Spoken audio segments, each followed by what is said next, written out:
Hi, నేను శ్రీదేవి. మునగాకు fry curry. దీనికోసం మునగాకు ఒక 6 కట్టలు, ఆకు ఎక్కువగానే ఉంది.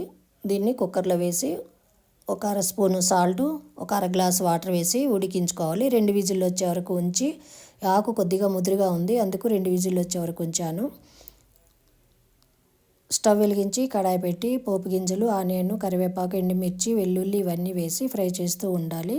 కుక్కర్ చల్లారిన తర్వాత మూత తీసి ఆకును ఒకసారి సన్నగా కట్ చేసుకొని ఆనియన్లో వేసి ఫ్రై చేస్తూ ఉండాలి. ఇందులో సాల్టు, పసుపు, కారం, వేయించిన పల్లీల పొడి ఇవన్నీ వేసి బాగా కలుపుకోవాలి. చివరిలో సాల్టు, కారం సరిపోయింది లేనిది చూసుకోవాలి.